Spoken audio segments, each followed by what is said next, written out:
enggak. Pas Peggy jawab, demi Allah, demi Rasulullah, Mak, saya enggak melakukan kejahatan seperti itu. Saya juga sadar, saya itu anaknya orang miskin.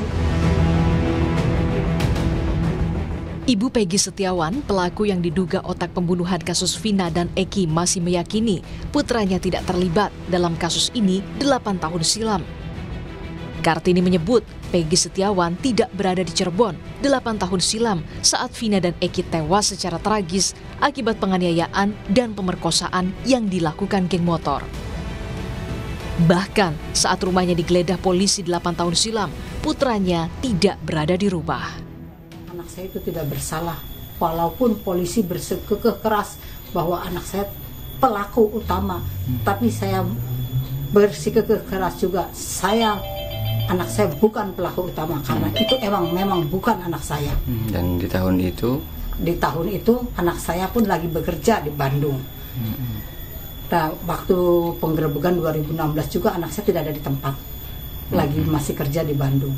Alhamdulillah. Nah, pas penggerebekan sekarang pun anak saya lagi ngechat di Bandung juga.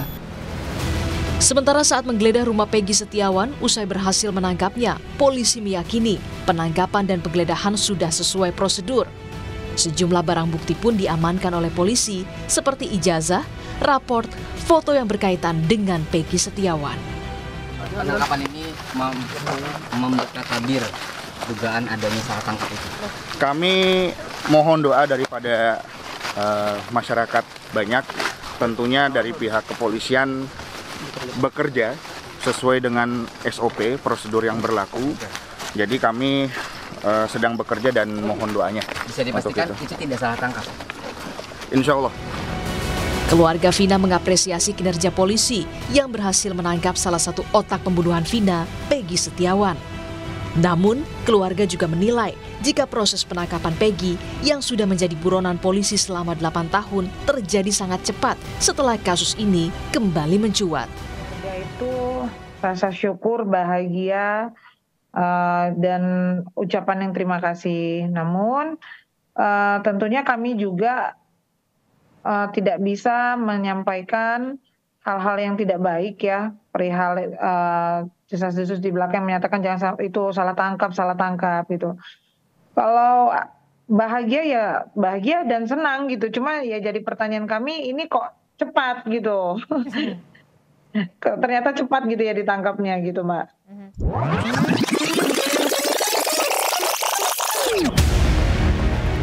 Jurnalis Kompas TV Muhammad Syahri Romdon meliput bagaimana proses rekonstruksi kasus pembunuhan Vina dan Eki pada 8 tahun silam menjadi perhatian warga. 7 tersangka diduga pelaku pembunuh Vina dihadirkan untuk melakukan reka adegan di 3 lokasi penganiayaan, pembunuhan, hingga jasad Vina dan Eki ditemukan. Namun proses rekonstruksi sempat dihentikan karena 7 tersangka menolak reka ulang adegan. Proses penyidikan yang sedang kita rekonstruksikan, ya, cuman tadi karena berhubung dari tersangka tidak berkenan untuk dilanjutkan, makanya kita akan melanjutkan proses rekonstruksi ini dengan peran pengganti. Tadi itu adalah hasil pemeriksaan keterangan para tersangka yang baru ini kan. Tapi di awal pemeriksaan kan kita sudah melakukan pemeriksaan terhadap saksi-saksi. Kini proses hukum kasus pembunuhan Vina dan Eki kembali diusut polisi karena pelaku utama kasus ini masih buron. 1 pelaku Peggy Setiawan berhasil ditangkap, tersisa Andi dan Dani, 2 pelaku yang sudah menjadi buronan polisi. Tim Liputan Kompas TV. Usai Peggy Setiawan alias Peron menjadi tersangka otak pembunuhan Vina dan Eki, bagaimana dengan pengejaran 2 buron pembunuh Vina lainnya? Kita bahas bersama dengan kuasa hukum keluarga Vina, Dewi Intan, dan juga ada pengamat kepolisian ISES Bambang Rukminto. Kami juga masih menunggu kuasa hukum Peggy untuk bergabung. Kami ke Pak Bambang dulu. Pak Bambang, sudah ada 1 dari 3 DPO yang ditangkap. Kalau Pak Bambang mencermatinya seperti apa? Ya, apa yang dilakukan Polda Jawa Barat ini layak diapresiasi karena sedemikian cepat setelah viral Peggy ini yang sudah ditersangkakan selama 8 tahun segera ditangkap, meskipun juga akhirnya memunculkan kejanggalan-kejanggalan gitu. Itu yang harus jadi catatan juga dan menjadi perhatian semua pihak terkait. Gitu. Makanya terkait dengan pemeriksaan Peggy ini juga harus ada pengawas baik internal maupun eksternal agar tidak berkembang isu-isu bahwa ini nanti muncul ada intimidasi, terus kekerasan untuk memaksa tersangka itu membuat pengakuan-pengakuan yang tidak semestinya seperti itu, karena di masyarakat sudah berkembang polemik terkait dengan kasus ini. Oke, Pak Bambang. Ini Pak Bambang sempat menyinggung juga soal adanya kejanggalan. Kalau yang dari catatan Pak Bambang, kejanggalannya apa aja, Pak? Ya, mengapa 8 tahun tidak ditangkap? Itu salah satu muncul pernyataan dari Polda karena ada BAP yang dicabut dari 8 tersangka yang lainnya. Ini menjadi aneh. Artinya untuk mentersangkakan seseorang itu harus mendapatkan penyidik harus mendapatkan bukti-bukti yang kuat, bukan hanya sekedar dari pengakuan, apalagi ini pengakuan saksi atau apalagi ini pengakuan dari tersangka 8 orang itu. Makanya kalau kemudian itu dicabut, penyidik memiliki bukti-bukti yang kuat, seharusnya proses itu tetap berjalan. Tapi faktanya tidak, selama 8 tahun dengan alasan BAP dicabut, proses itu kemudian berhenti. Ini yang menjadi janggal. Artinya penyidik hanya lebih mengutamakan pengakuan dari tersangka yang lain. Padahal bobot dari pengakuan seorang yang ditersangkakan ini tentu sangat lemah sekali. Apalagi kemudian muncul isu ada intimidasi, terus kekerasan untuk mengejar pengakuan. Di kepolisian yang modern tentu ketika sebelum mentersangkakan seseorang itu harus melakukan penyelidikan yang komprehensif dan didasari dengan scientific crime investigation. Artinya semua bukti-bukti itu harus bisa dipertanggungjawabkan secara ilmiah. Terkait dengan otopsi, kemudian terkait dengan forensik maupun yang lainnya. Muncul juga pernyataan bahwa tersangka yang satu orang yang ditangkap ini, DPO ini juga melakukan kekerasan seksual. Apa buktinya? Seperti itu. Itu semua harus dijelaskan oleh penyidik agar tidak muncul asumsi-asumsi kemana-mana seperti itu. Oke, sekarang saya mau ke Mbak Dewi Intan, kuasa hukum dari Vina. Mbak Intan, kalau melihatnya sudah ada 1 dari 3 DPO yang ditangkap sejauh ini, dari keluarga menanggapinya seperti apa, Mbak? Ya, halo, selamat sore. Tim kuasa hukum dan keluarga tentu sangat mengapresiasi kepada pihak kepolisian yang sudah cepat tanggap sekali dalam proses ini, meskipun kami tim kuasa hukum masih minim sekali informasi tentang 1 DPO yang sudah tertangkap. Namun kami memberikan ruang kepada pihak kepolisian agar semua datanya valid. Jadi semua berita-berita yang di luar itu bisa terpatahkan gitu, seperti itu. Oke, artinya juga masih menyoroti soal kurang transparansinya dari pihak polisi kah? Betul.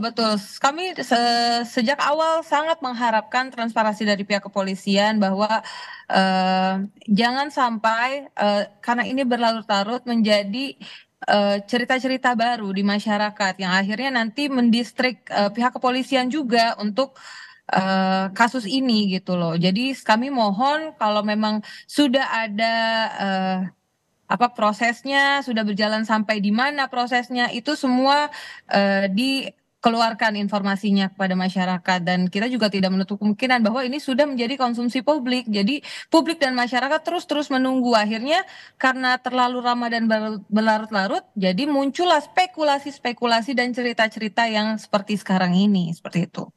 Oke, saya mau kembali ke Pak Bambang. Pak Bambang, informasinya kan sebenarnya dari 2016 Peggy sudah digeledah rumahnya. Posisinya saat itu di Bandung dan saat ini penangkapan juga di Bandung. Kalau Pak Bambang melihatnya sebenarnya apa yang terjadi sampai butuh 8 tahun untuk menangkap Peggy padahal di kota yang sama?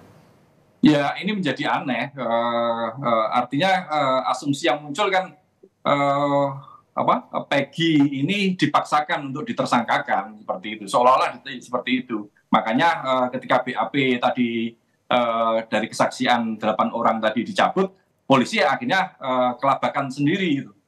Konstruksi peristiwa yang dibangun dengan terkait dengan mentersangkakan Peggy ini roboh gitu. Ketika BAP itu dicabut. Gitu. Makanya polisi harus benar-benar transparan lah untuk menjelaskan apa yang sebenarnya terjadi 8 tahun yang lalu. Makanya saya mendorong untuk di Propam Mabes Polri untuk turun juga gitu, melakukan audit investigasi terkait apa yang terjadi 8 tahun yang lalu. Mengapa orang yang sudah ditersangkakan, rumahnya sudah digeledah, kemudian tidak bisa ditangkap? Itu kan akan muncul pertanyaan seperti itu juga di masyarakat. Gitu. Makanya kita mendukung apa yang dikerjakan Polri saat ini lah. Tetapi apa yang terjadi 8 tahun yang lalu itu juga harus dijelaskan. Gitu. Jangan sampai PR masa lalu itu menjadi beban Polri yang sekarang. Saya sangat prihatin sekali kepada kawan-kawan di kepolisian saat ini. Karena PR yang tidak diselesaikan secara tuntas 8 tahun yang lalu sekarang menjadi beban kawan-kawan di Polda Jawa Barat seperti itu. Okay. Makanya dan jangan sampai juga sekarang ini memunculkan masalah baru kalau tidak dibuka secara transparan seperti itu. Oke. Lalu apakah 2 DPO ini bisa ditangkap lebih cepat lewat Peggy? Pak Bambang, nanti kita bahas lagi usai jeda. Terima kasih Anda masih bersama kami. Akan kami lanjutkan dialog terkait penangkapan 1 DPO di kasus Vina. Masih bersama kami ada kuasa hukum Vina, Mbak Dewi Intan, dan juga pengamat kepolisian ISES, Pak Bambang Rukminto. Saya mau ke Mbak Intan dulu. Mbak Intan, soal sosok Peggy yang ditangkap oleh polisi terakhir. Kalau keluarga sebenarnya mengenal sosok Peggy dan pernah berkomunikasi? Dari pihak keluarga tidak ada sama sekali mengenal sosok Peggy yang sejak awal diceritakan sampai DPO 1 DPO hari ini gitu loh, kemarin sampai hari ini gitu loh. Kami sama sekali tidak mengenal dan pihak keluarga pun tidak mengenal. Oke. Tapi kalau terkait, kan kalau di masyarakat ada keraguan juga soal sosok DPO yang ditangkap, begitu juga dengan dua orang yang masih buron. Apakah dari keluarga punya keraguan yang sama? Tidak ada. Sebenarnya kami mempercayakan kepada pihak kepolisian, pasti pihak kepolisian sudah sangat bekerja dengan hati-hati gitu. Tapi namun gini, kenapa jadi spekulasi seperti ini meluas dan melebar kemana-mana? Karena yaitu tidak ada transparansi dari pihak kepolisian. Karena masyarakat terus menunggu siapa DPO yang sudah tertangkap ini dan identitasnya seperti apa? Apakah sama ataukah selama ini yang dipikir masyarakat itu salah itu loh. Jadi ya jawabannya hanya satu, dari pihak kepolisian harus segera memberikan informasi tentang 1 DPO ini gitu loh. Oke, menyerahkan seluruhnya ke pihak kepolisian atau juga dari pihak keluarga mengumpulkan informasi juga untuk mempercepat proses ini, Mbak Intan? Karena kami sama sekali tidak mengenal, pihak keluarga sama sekali tidak mengenal para pelaku, jadi ya kami menyerahkan seluruhnya kepada pihak kepolisian tentu. Oke, saya beralih ke Pak Bambang. Pak Bambang, dengan sudah ditangkapnya Peggy, apakah Peggy bisa jadi pintu masuk untuk pengejaran 2 DPO lagi untuk mempercepat penangkapan, Pak Bambang? Kalau Peggy ini benar-benar pelaku, tentunya bisa menjadi pintu masuk ya. Cuma permasalahannya apakah benar Peggy ini pelaku gitu, karena lagi-lagi ini kan terkait dengan kesaksian-kesaksian gitu, kesaksian dari para tersangka yang lainnya gitu. Kalau kemudian tambahan lagi, apa sih peran Peggy dalam kasus ini gitu. Pernah sempat muncul pernyataan bahwa Peggy ini adalah otak dari peristiwa tersebut. Kemudian Peggy ini juga melakukan kekerasan seksual pada korban, misalnya seperti itu. Ini semua kan harus dibuktikan gitu. Ada bukti-bukti konkret yang dikemukakan oleh kepolisian. Apa misalnya hasil forensik, hasil otopsi, semuanya harus dijelaskan. Posisi Peggy ini di mana? Gitu. Kalau hanya sekedar pengakuan ini tentu sangat lemah sekali. Gitu. Apalagi BAP yang memberikan kesaksian ini dicabut. Jadi dasar mentersangkakan Peggy ini apa? Gitu. Makanya ini yang harus segera dikemukakan oleh kepolisian. Jangan sampai mengulang lagi kesalahan asumsi yang muncul di masyarakat terkait dengan terpidana Saka Tatal misalnya yang merasa diintimidasi dan sebagainya. Jangan sampai ini nanti berlarut-larut Peggy ini pun juga diperlakukan sama misalnya dengan intimidasi, dengan yang lain-lainnya yang membuat pengakuan yang sebenarnya tidak dilakukan oleh dia. Ini kan jadi kesalahan kepolisian. Jangan-jangan ada aktor lain yang melakukan pembunuhan seperti itu. Makanya semuanya harus segera disampaikan oleh kepolisian. Oke, Pak Bambang, ini kan kasusnya 8 tahun sudah berjalan, kemudian ada benang kusut juga lah, misalnya dengan sudah ditangkapnya Peggy, tapi kemudian ada narapidana juga yang membantah kalau mereka terlibat, kemudian juga ada yang soal penggantian BAP dan lain-lain. Menurut Pak Bambang, apa yang harus dilakukan oleh polisi sebenarnya untuk mengurai benang kusut tadi? Harus kepolisian ya tadi sama seperti Mbak pengacara tadi, semuanya harus segera disampaikan secara cepat ya dan transparan. Dan tidak hanya itu saja, harus ada lembaga lain yang memverifikasi dari pernyataan kepolisian. Misalnya pengawas Kompolnas, kemudian ada Komnas HAM. Untuk internal ada di Propam yang harusnya juga turun melakukan audit investigasi. Apa yang sudah terjadi 8 tahun yang lalu? Bukti-buktinya gelar saja bukti-bukti yang ada gitu. Bukan hanya pengakuan-pengakuan gitu. Kalau bukti-bukti itu ada, misalnya ada sperma Peggy ini di tubuh korban, ya bisa saja Peggy ini pelaku dari kekerasan seksual yang terjadi, misalnya seperti itu. Atau ada bercak darah di baju tersangka, itu bisa dikemukakan. Kalau semuanya hanya bukti-bukti itu hanya tidak ada dan tidak dikemukakan, jadi ya masyarakat akan berasumsi kemana-mana gitu. Apalagi berdasarkan hanya sekedar kesaksian pengakuan dari terdakwa terpidana malah gitu. Saksi awal yang tadi sempat disampaikan di Kompas, ada 2 saksi kunci yang sebenarnya dan belum pernah dihadirkan di pengadilan. Itu kan menjadi pertanyaan lagi di masyarakat, kemana mereka? Kenapa tidak dihadirkan di pengadilan seperti itu? Iya, 2 saksi kunci tadi. Oke, Pak Bambang, saya beralih lagi ke Mbak Intan. Mbak Intan, soal 2 orang yang masih buron lagi. Pasca Peggy sudah ditangkap, apakah juga polisi sudah ada komunikasi menyampaikan update pengejaran 2 buron lagi sudah sampai mana? Belum ada, Mbak, belum ada. Bahkan ya jangankan ke 2 DPO lainnya, 1 DPO yang sudah tertangkap pun kami masih minim informasi gitu loh. Jadi ya, tapi tetap kami memberikan ruang kepada pihak kepolisian, jangan sampai kami dan masyarakat mendistrik pihak kepolisian dalam penyelidikan ini. Jadi ya kami minta kan segera pihak kepolisian memberikan informasi itu sehingga benang kusut, akhirnya asumsi-asumsi masyarakat semua terpatahkan gitu loh oleh pihak kepolisian yang sudah memberikan informasi tentang 1 DPO ini. Apakah betul DPO ini yang dianggap selama ini 8 tahun buron ataukah salah seperti itu. Oke, Mbak Intan, kalau misalnya soal 2 saksi kunci, kan kalau dari ayahanda dari Eki bilang sudah ada komunikasi sebenarnya dengan 2 saksi kunci. Apakah saat itu juga sebenarnya pihak keluarga ada komunikasi dengan 2 saksi kunci atau semuanya yang dilakukan bersama dengan keluarganya Eki? Belum ada informasi tentang 2 saksi kunci tersebut, mungkin ke keluarganya Eki saja gitu. Tapi ke keluarga kami dan tim kuasa hukum belum ada. Oke. Untuk mempercepat proses ini artinya catatan dari pihak keluarga apa saja Mbak Intan? Ya catatannya itu tadi, kembali lagi segera pihak kepolisian, kan kami keluarga almarhum Vina sudah mempunyai kuasa hukum, silahkan pihak kepolisian jika butuh apa informasi ya segeralah kita saling bertukar informasi gitu, jangan menutup informasi, jangan menutup juga jalan gitu kan. Akhirnya jadi kita bisa saling bekerja sama, apakah yang dibutuhkan pihak kepolisian, apakah yang dibutuhkan tim kuasa hukum seperti itu, agar prosesnya segera terungkap dan segera mendapatkan keadilan, kasus ini tidak berlarut-larut dan tidak berasumsi seperti yang sekarang ini seperti itu. Oke, terakhir saya mau ke Pak Bambang. Pak Bambang, soal 2 saksi kunci tadi yang ternyata tidak dihadirkan di persidangan. Sekarang untuk mempercepat penanganannya, apa yang harus dilakukan oleh polisi soal 2 saksi kunci ini, Pak Bambang? Ya 2 saksi kunci ini segera dihadirkan oleh kepolisian gitu loh. Kalau kita melihat kasus ini dari awal, ini ramai karena muncul kearifan lokal dalam tanda kutip ya, ketika yang ada yang mengaku kerasukan arwah Vina, kemudian memberikan kesaksian seperti itu, dan kemudian dari awal kasus yang semula kecelakaan tunggal kemudian menjadi pembunuhan bersama-sama seperti itu. Ini kan harus dituntaskan oleh kepolisian.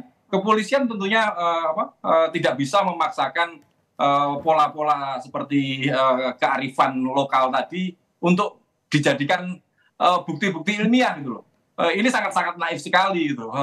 Lembaga pendidikan ilmu kepolisian jadi hilang ketika itu dijadikan basis untuk penyelidikan maupun penyidikan sebuah kasus pembunuhan gitu. Makanya semuanya harus dibuktikan secara ilmiah gitu. Melalui scientific crime investigation tadi gitu. Otopsi, terus forensik dan lain-lain itu harus segera digelar, dikemukakan oleh masyarakat. Jangan hanya sekedar mengejar popularisme saja bahwa ini ada pembunuhan bersama-sama, ada pemerkosaan, semua masyarakat mendukung, semuanya harus ditangkap. Tapi fakta-faktanya tidak demikian. Proses hukum itu harus untuk mencari keadilan, bukan hanya sekedar menjalankan prosedur saja. Ini harus menjadi mindset di penegak hukum kita. Ini seperti itu. Pak Bambang, terima kasih banyak. Kita tunggu apa langkah polisi untuk menjamin transparansi kasus ini. Terima kasih Pak Bambang Rukminto, pengamat kepolisian ISES, kemudian juga ada kuasa hukum Vina, Mbak Dewi Intan. Terima kasih, sehat selalu. Terima kasih.